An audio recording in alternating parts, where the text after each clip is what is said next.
In this episode of Two Chaps, Many Cultures, we are going to discuss getting the right people in the right place at the right time.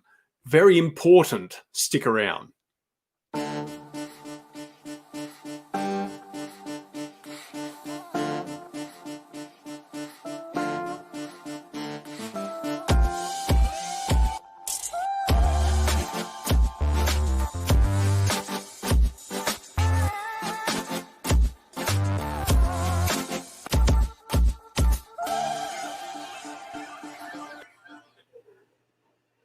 Welcome, everybody. Tuesday. Happy Tuesday! How is everybody doing? Two Chaps, Many Cultures, episode 70 what? 72. Holy smokes. That's Yeah. a lot. Holy camole. If the people only knew. If the people only knew. What it takes to get all this work in. How to find the right people to help us do this. The right people, the right place, the right time. I'm telling you, Brett, it's so hard to find the right people. It is. It's so harder. We probably should get some help. I would argue, apart from the fact we need help in general, we need real help mentally and psychologically, real help from people that know what they're doing. And who could you suggest?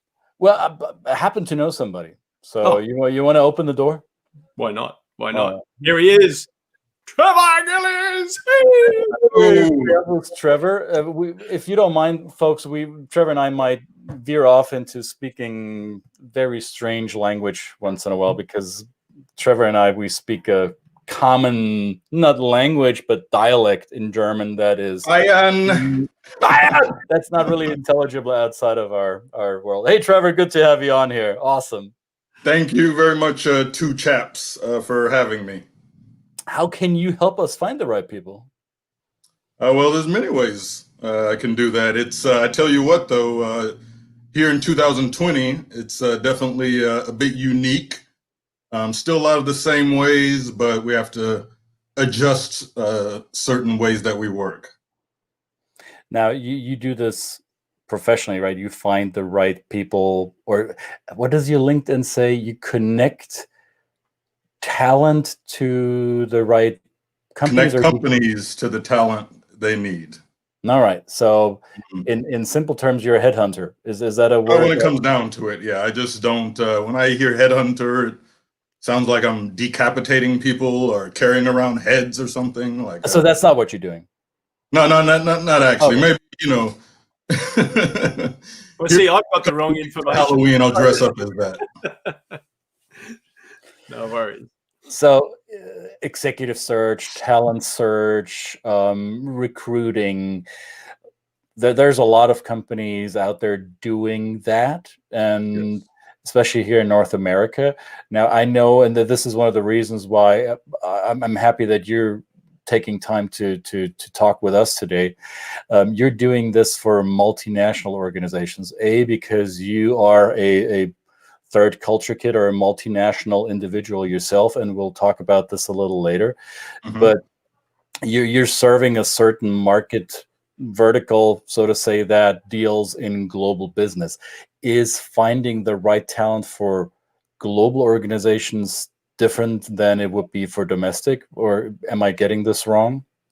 Oh, no, you hit the nail right on the head there, Christian. I've recruited for both types of companies.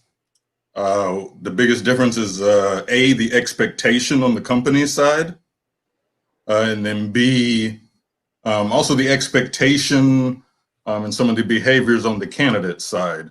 A lot of the companies I deal with are German speaking, so Austrian, they can be from Switzerland, most of them are from Germany.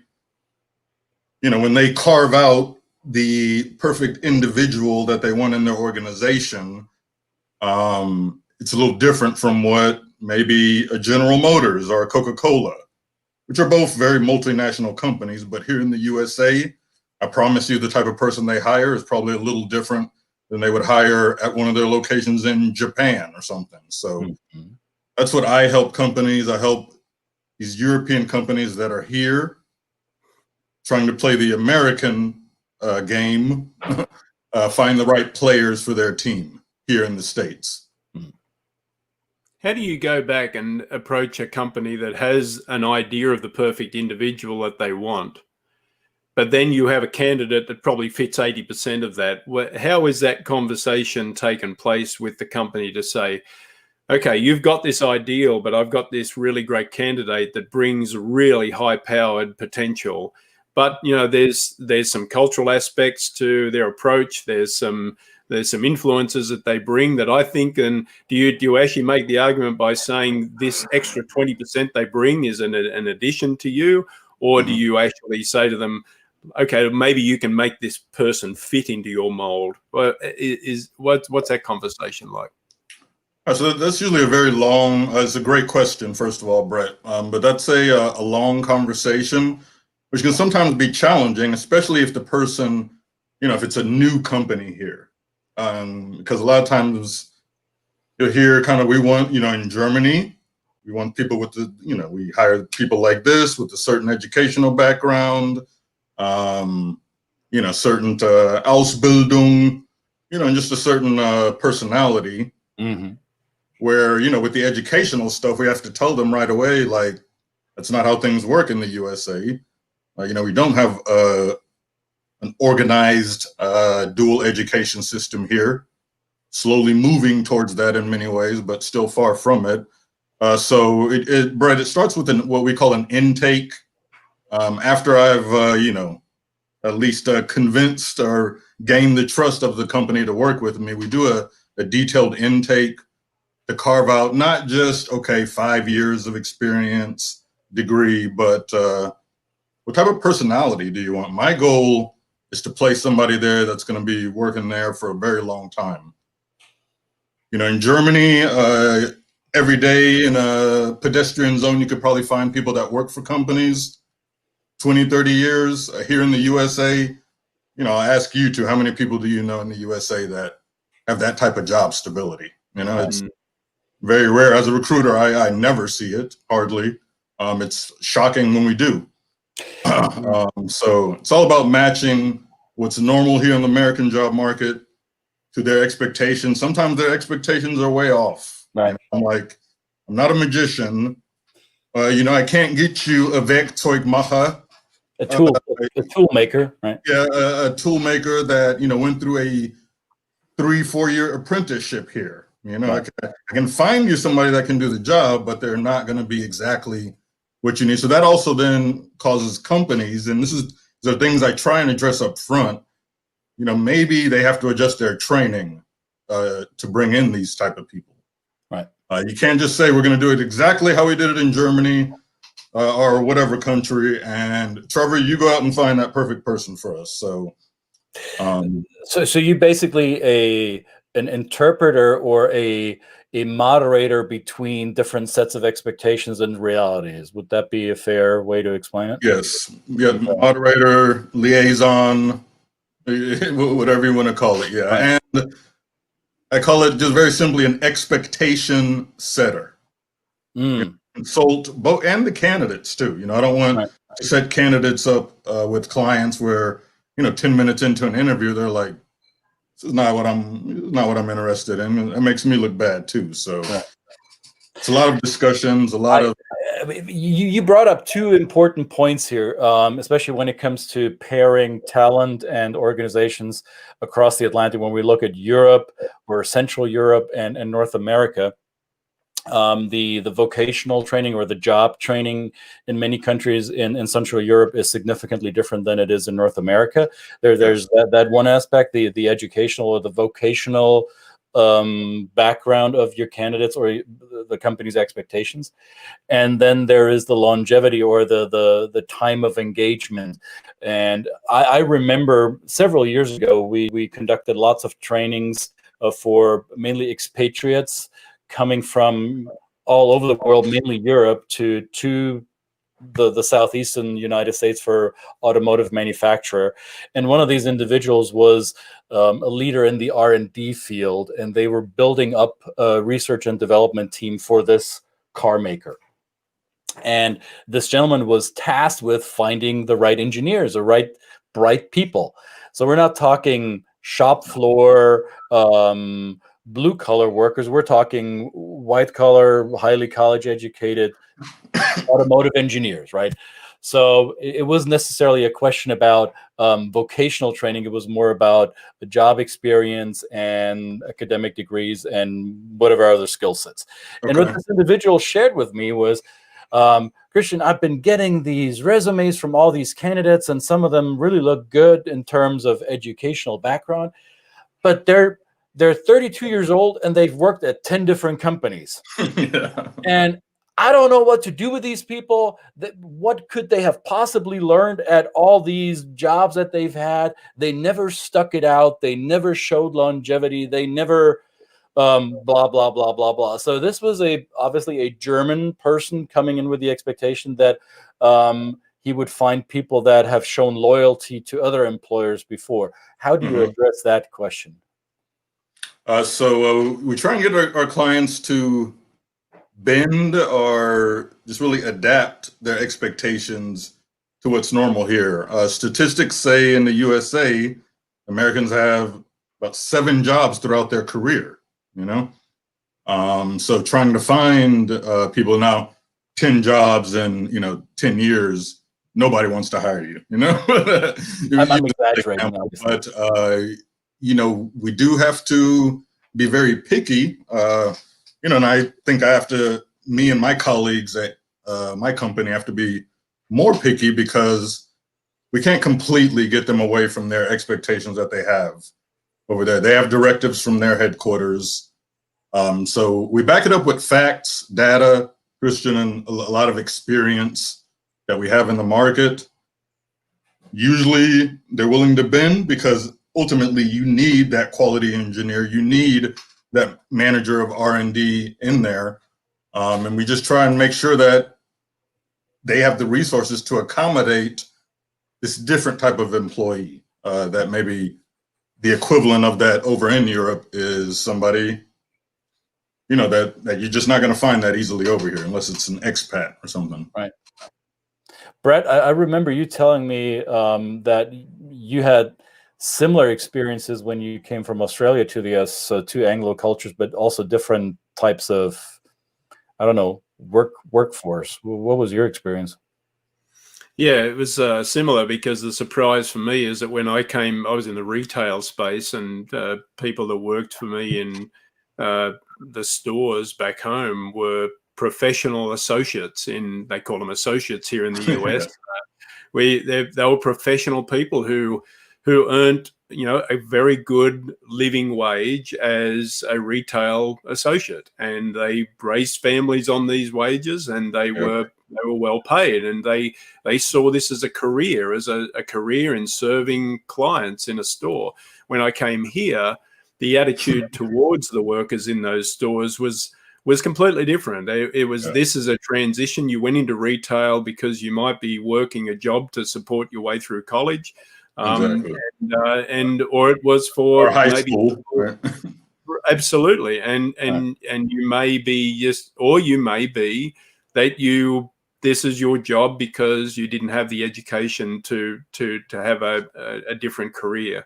So that was fundamentally a real shock to me. It was a real movement in my perspective of how to motivate employees, how to manage them, and therefore how to basically present your business to your clients. It was a fundamentally different thing. So yeah, that was a real shock in a society really on the surface that looked the same, right? So, yeah. And if I could just speak on that, Christian mentioned the example with the engineers, but in my 13 years in recruiting now, I've dealt with everything from the production floor to hiring local construction workers for German construction companies building facilities here. And I tell you that at that level, it's actually more difficult because, again, these people come in with different mindsets when, maybe the local people I'm hiring, especially on a contract basis, their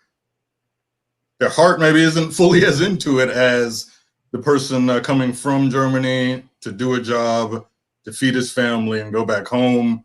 So I totally understand what you're saying.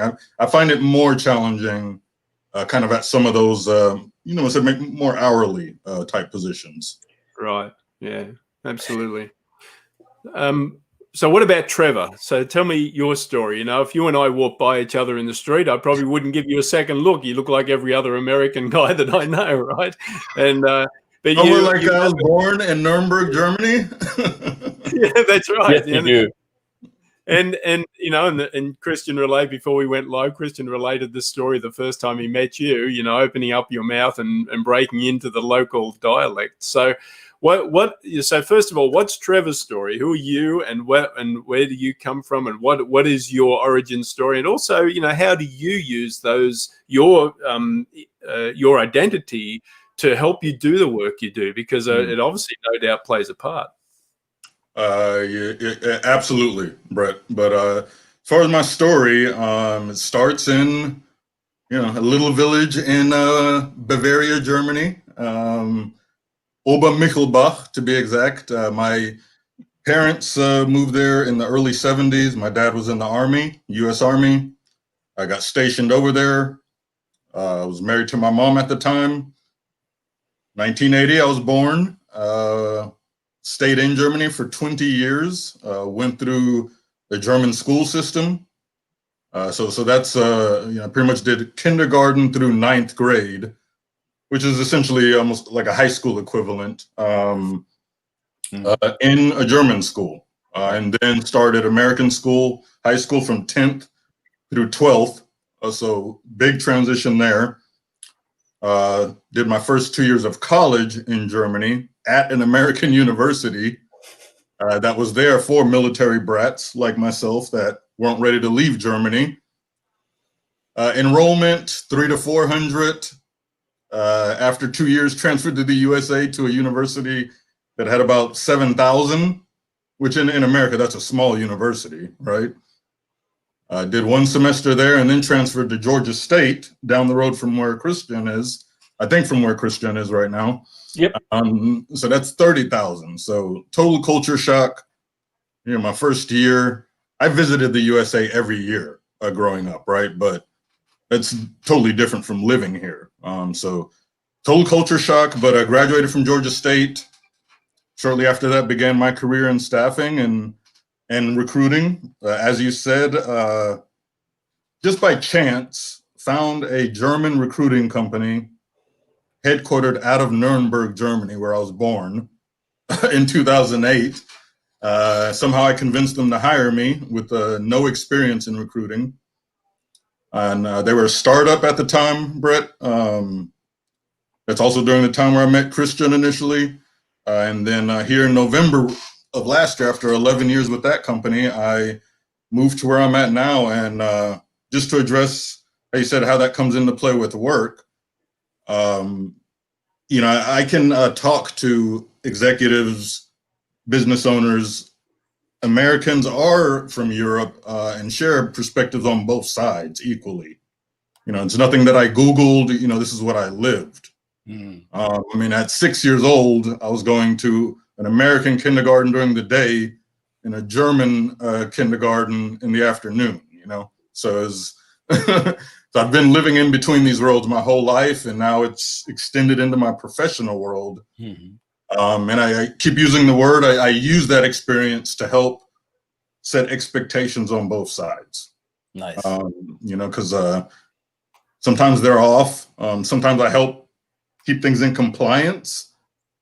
Like, hey, you can't ask people how old they are over here. You can't ask them about their marital status.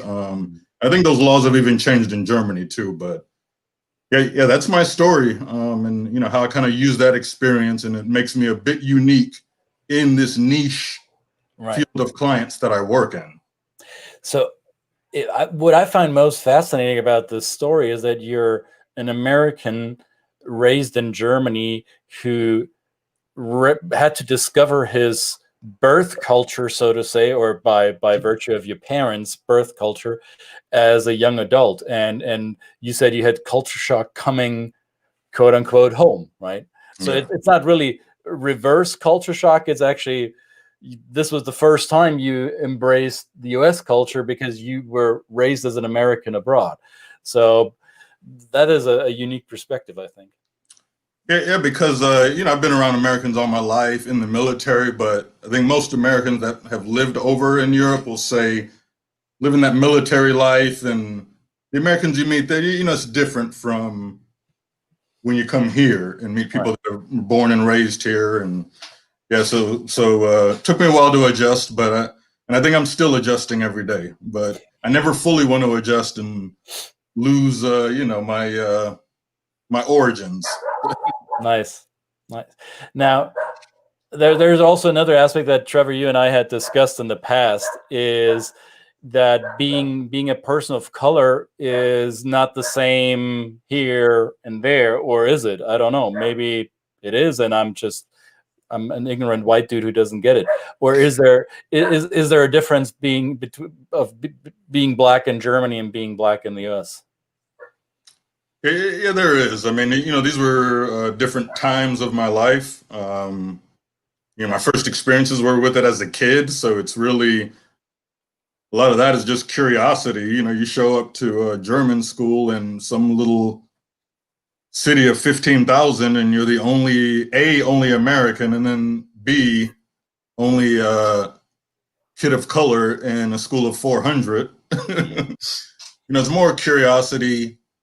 A lot of questions, a lot of them, on the surface seem offensive, but people are just trying to figure out who you are and what you do. Once I learned the language, kind of all of that went away, So would you say that you learned to, or you made the white behavior mean curiosity, and you didn't make it mean discrimination? Is that what I'm hearing? For the most part, there's always exceptions to that. Because not to get too deep into it, but that type of behavior and the hatred that would come behind what we call racism, kids don't have that unless it's learned. Right. Individuals, nobody's really born with that. So as a kid, I didn't experience that. As I got a little older in Germany, I've had an encounter with skinheads and neo-Nazis. They were at the school I went to, there were a whole lot more people that were against that too. Right.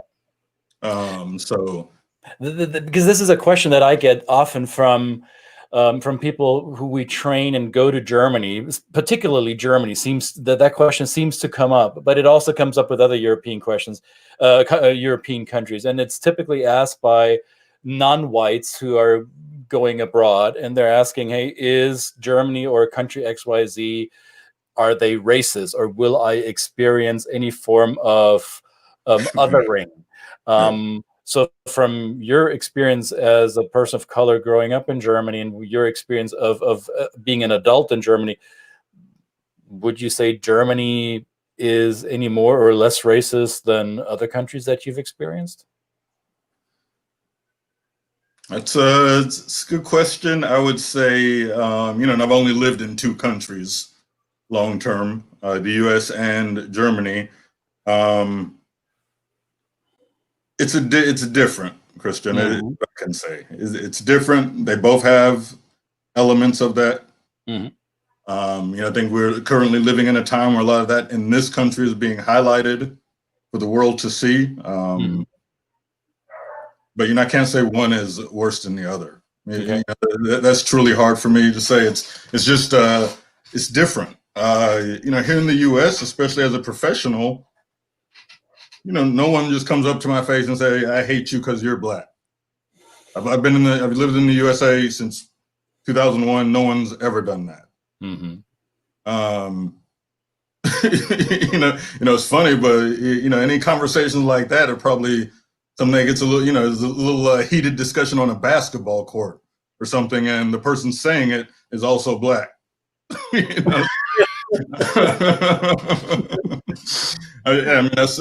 here it's a little more hidden. I get vibes from people sometimes where I'm like, maybe they would be a little more comfortable if I was Thomas with blonde hair and blue eyes, because it is different.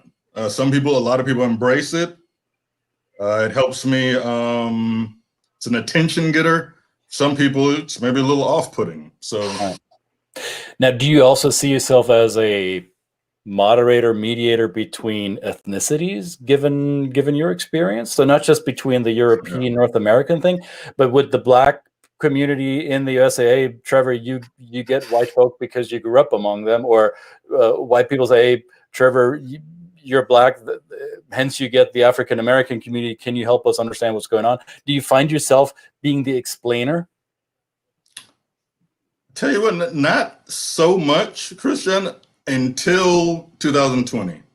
Here in 2020, I have received phone calls, let's just say it clearly, from a lot of non-Black people just wanting to talk about and understand race a little more, wanting to understand Black people a little more. Not people that maybe didn't realize that, hey, by the way, in America, there might be a problem, you know?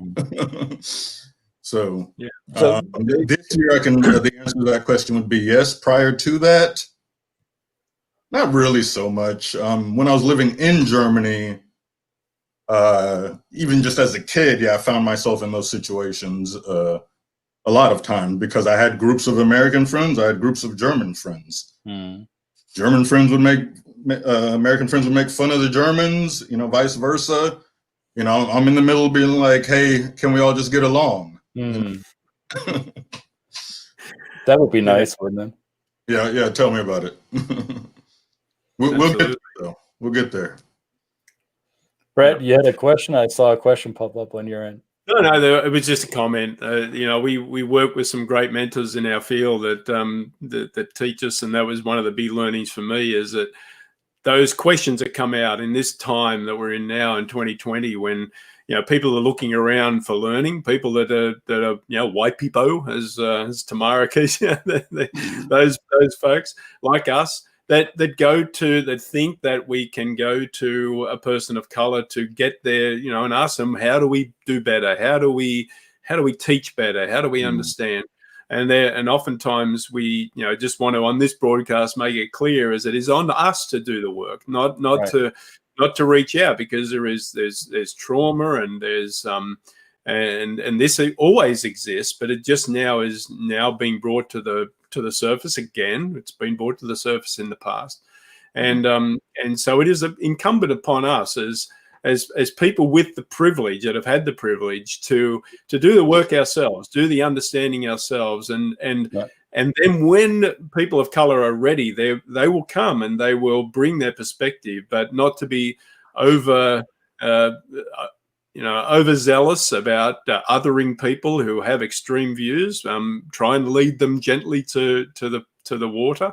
That's a big learning. Just to not to get off the topic of what we're talking about, but I think that's you can see, as you've experienced, Trevor, there's this probably just through generous intention, just saying, you're a person of color, please tell us, how can we be better? And it might be difficult for you as a person who grew up outside of this country, with a different experience to be able to teach that.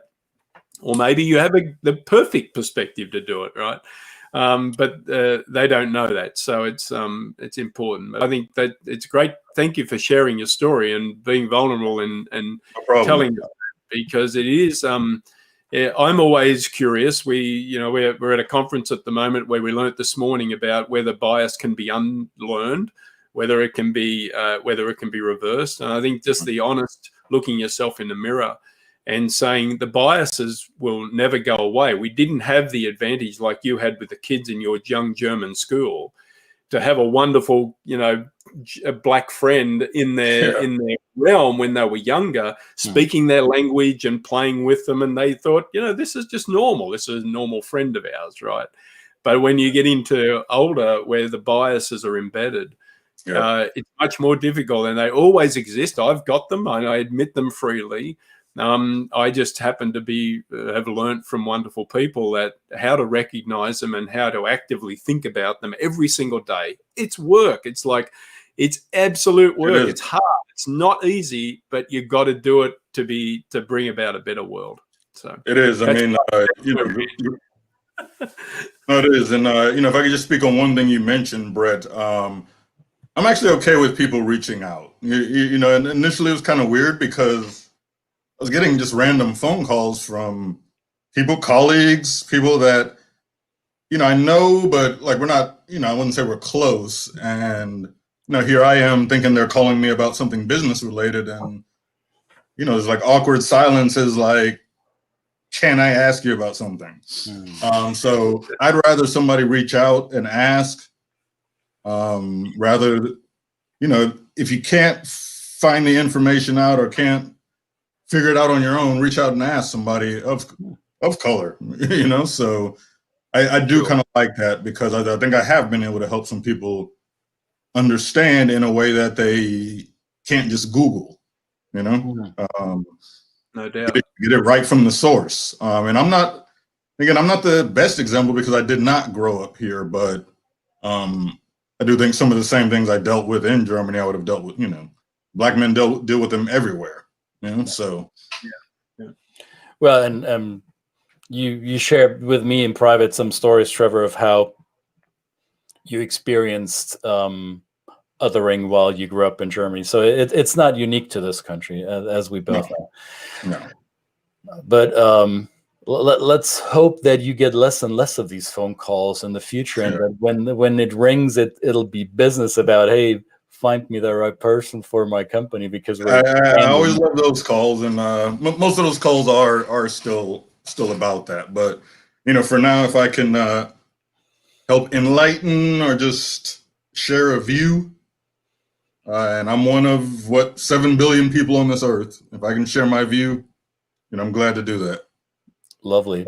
The only thing, one of the few things that Trevor and I don't see eye to eye is which soccer club to root for. Other than that, I think we're gonna be fine. No. Die Legende lebt. Die Legende lebt. Oh gosh. So just for those of you who don't know anything about soccer, the city of Nuremberg has been struggling with soccer for many years, and Trevor keeps holding on to them. That's loyalty for you guys. That's what you want in your corner, a loyal supporter. Yes, I'm loyal. Listen, brother, I'm in Chicago, and the Cubs didn't win the World Series for 100-odd years, and people hung on to that too, and it happened. So there's always hope. That is an inspirational story. I remember seeing that. What was it, 2 or 3 years ago, Brett? They won it. Yep. Yeah. I'm as also an Atlanta sports fan, but we got the Braves. We've got the Braves going. So there you go. Great. Trevor, thank you so much. Get busy. Connect some people with the right opportunities and vice versa. And absolutely. Look Trevor up on the socials. If you found this episode, then there'll be somewhere to click on Trevor's name, and that'll lead you there. Thank you, Brett. Thank you, Trevor. Thank you. Chaps, Many Cultures. See you again sometime. When, Brett? Maybe tomorrow or so? Tomorrow, maybe. All right. All right, guys. Be good at this.